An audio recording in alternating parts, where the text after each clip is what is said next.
Hi viewers, welcome back to my channel. It's me Kowsy. So இன்னைக்கு egg மசால் ஃப்ரைக்கு தேவையான ingredients என்னென்னு பார்த்துடலாம்.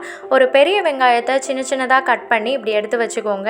அதுக்கப்புறமா 4 முட்டையை வேக வச்சு இந்த மாதிரி கட் பண்ணி எடுத்துக்கோங்க. நீங்கள் எத்தனை முட்டை வேணாலும் ஆட் பண்ணிக்கலாம், எந்த சைஸில் வேணாலும் கட் பண்ணிக்கலாம், அது உங்களோட விஷ் தான். அதுக்கப்புறமா மசாலாஸ் என்னென்ன ஆட் பண்ண போகிறோம் அப்படிங்கிறத பாருங்கள். கொஞ்சமாக மஞ்சள் தூள் எடுத்து வச்சுக்கோங்க, கொஞ்சமாக மிளகாய் தூள் எடுத்துக்கோங்க, அதுக்கப்புறமா கறி மசால் பவுடர் எடுத்துக்கோங்க.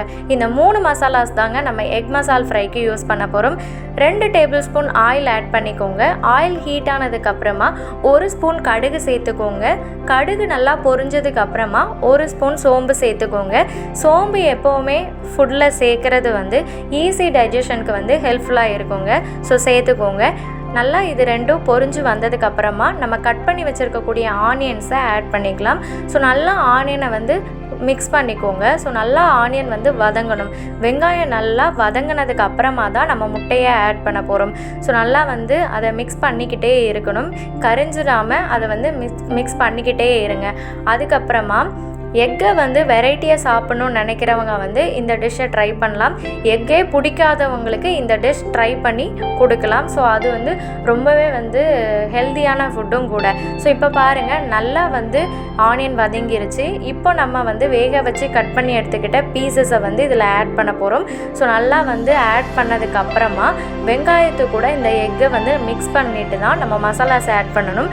யூஸ்வலாக எக்கை மேலே போட்டுட்டு மசாலாஸ் ஆட் பண்ணோம் அப்படின்னா மசாலாஸ் ஆட் பண்ணுற சமயத்தில் கீழே வெங்காயம் தீஞ்சு போயிடும். ஸோ அதனால் ஒரு டைம் இதை பரட்டி விட்டுக்கோங்க. அதுக்கப்புறமா நம்ம மசாலாஸ் ஆட் பண்ணிக்கலாம். ஓகேவா? ஸோ நீங்கள் யூஸ்வலாக அவசரத்தில் அந்த மாதிரி பண்ணிடாதீங்க, கீழே தீஞ்சிரும். ஸோ அதுக்காக தான் இப்போ மசாலாஸ் ஆட் பண்ணிக்கலாம். 1/4 டீஸ்பூன் மட்டும் மஞ்சள் தூள் சேர்த்துக்கோங்க. மஞ்சள் தூள் 1/4 டீஸ்பூன் ஆட் பண்ணிக்கோங்க. அதுக்கப்புறமா 1 ஸ்பூன் சில்லி பவுடர் ஆட் பண்ணிக்கோங்க, மிளகாய் தூள்.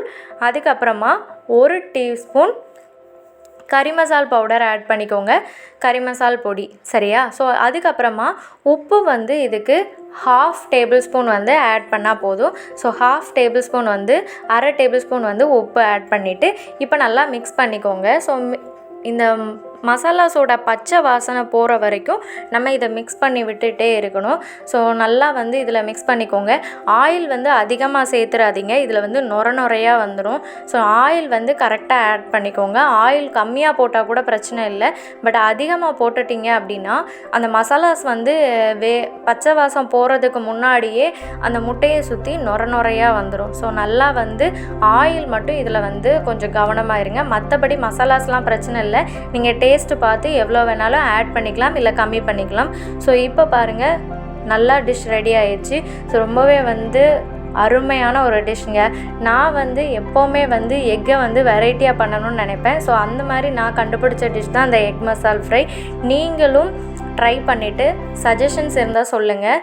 நல்லா இருந்தால் கமெண்ட் பண்ணுங்கள். ஸோ நீங்கள் கார்னிஷிங்காக curry leaves or coriander leaves add பண்ணிக்கலாம். ஸோ தேங்க்ஸ் ஃபார் வாட்சிங். லைக் பண்ணுங்கள், கமெண்ட் பண்ணுங்கள், ஷேர் பண்ணுங்கள், பெல் ஐக்கானை ப்ரெஸ் பண்ணிக்கோங்க.